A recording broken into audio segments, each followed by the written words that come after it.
ദേശാഭിമാനി ലേഖകനും Kerala media academy vice ചെയർമാനുമായ S സുഭാഷിനെ മദ്യപിച്ച് വാഹനമോടിച്ചതിന് പെറ്റിയടിച്ച എസ്ഐയെ സ്ഥലമാറ്റം ഉൾപ്പെടെ നടപടികൾക്ക് വിധേയമാക്കിയത് തുറന്നെഴുതിക്കൊണ്ട് എസ്ഐയുടെ ഭാര്യ സുമയ്യ കബീർ. ഈ പോസ്റ്റാണിപ്പോൾ വൈറലായി മാറുന്നത്. ആ പോസ്റ്റ് ഇങ്ങനെയാണ്: ഇന്നൊരു പോലീസ് കഥ സൊല്ലട്ടുമാ. വെറും കഥയല്ലിത്, എൻ്റെ കണവന് ലഭിച്ച സമ്മാനത്തിൻ്റെ കഥയാണ്. കഥ തുടങ്ങുന്നത് ഡിസംബർ 26-ന്. പുള്ളിക്കാരൻ 25-ന് രാത്രി ഡ്യൂട്ടി കാലത്ത് അന്ന് പണിയെടുത്തിരുന്ന പഴയന്നൂർ സ്റ്റേഷനിൽ നിന്ന് വീട്ടിലേക്ക് വരുന്ന സമയം.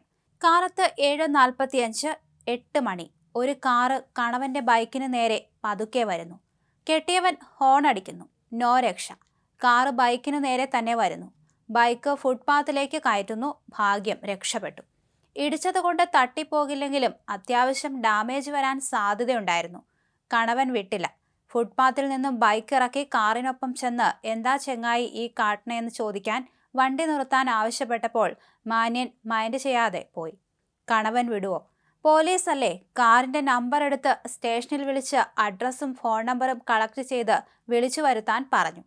വന്നാൽ വാഹനം ഓടിച്ച മാന്യൻ മദ്യസേവ നടത്തിയിട്ടുണ്ടോ എന്ന് പരിശോധിക്കാനും നടപടിയെടുക്കാനും പറഞ്ഞ് കക്ഷി വീട്ടിലേക്ക് പോന്നു. പാവം പോലീസുകാരൻ എസ്ഐ പറഞ്ഞതല്ലേ, അനുസരിക്കുക തന്നെ. നമ്പർ എടുത്ത് വിളിച്ചു. മാന്യൻ സ്റ്റേഷനിൽ വന്നു. പോലീസുകാരൻ ചോദിച്ചു, ഇയാൾ കാലത്ത് തന്നെ മദ്യപിച്ചിട്ടുണ്ടോ എന്ന്. ഇല്ലെന്ന് മാന്യൻ. അപ്പോ എന്താ ഇങ്ങനെ കാറോടിച്ച ആളുകളെ കൊല്ലാനാണോ പരിപാടി? എസ്ഐ സാർ 1000 രൂപ ഫൈൻ അടയ്ക്കാൻ പറഞ്ഞിട്ടുണ്ട് എന്ന് പറഞ്ഞു. തൻ്റെ അടുത്ത് പണമില്ലെന്ന് മാന്യൻ. പിന്നെ ഓൺലൈനായി അടച്ചാൽ മതിയെന്ന് പോലീസുകാരൻ. 1000 രൂപ പെറ്റി രസീതിയാക്കി കൊടുത്തു. അപ്പോഴാണ് മാന്യൻ പറയുന്നത്, ഞാൻ ദേശാഭിമാനിയുടെ എന്തോ എഡിറ്ററാണെന്നും മീഡിയ അക്കാദമിയുടെ വൈസ് ചെയർമാൻ ആണെന്നും. ആരാണെങ്കിലും ആ മിഷനിൽ അടിച്ചു കൊടുത്താൽ അത് മാറ്റാൻ പറ്റില്ലത്രേ, പ്രധാനമന്ത്രി ആണെങ്കിലും. എന്താല്ലേ? ഇനിയാണ് ട്വിസ്റ്റ്. മാന്യന് അഭിമാനക്ഷതമുണ്ടായി.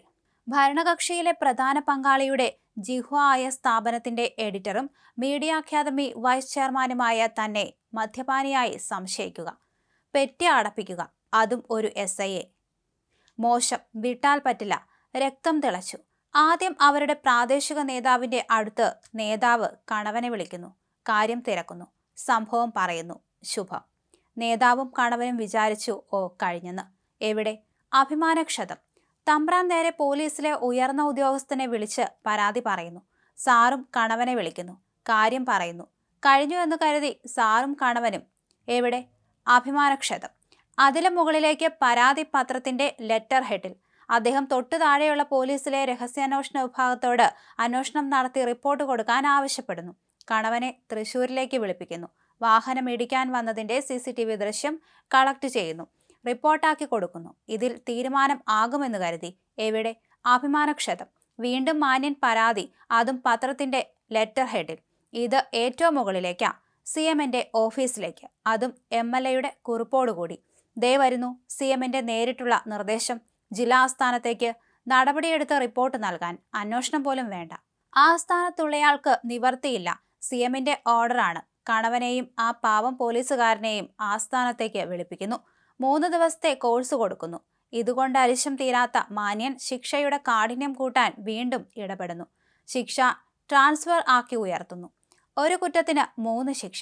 പോലീസിൽ ഇത്തരത്തിൽ ശിക്ഷ കേട്ടിട്ടില്ല പോലും. സോറി, ഇത് തമ്പ്രാനെ പെറ്റിയടപ്പിച്ചതല്ലേ? അങ്ങനെ തന്നെ വേണം എൻ്റെ കണവൻ. ഇത്രക്കാരെക്കുറിച്ച് പറയുമ്പോൾ കണവന് 100 നാക്കായിരുന്നു. ഇതേ പത്രത്തിന്റെ വാർഷിക വരിസംഖ്യ കൊടുക്കല്, അത് പുതുക്കല് എന്തായിരുന്നു? ഇപ്പോ എങ്ങനെയിരിക്കണ്? ഇത് ഇവിടെ കുറിച്ചതിന് അടുത്ത ശിക്ഷ ഉണ്ടാകുമോ? സസ്പെൻഷൻ, പിരിച്ചുവിടൽ, ഞാനും എൻ്റെ കുട്ടികളും പട്ടിണി കിടക്കേണ്ടി വരുമോ? ഒരു സമാധാനമുള്ളത് കിട്ടിയാടി കൈക്കൂലി വാങ്ങിയിട്ടല്ല.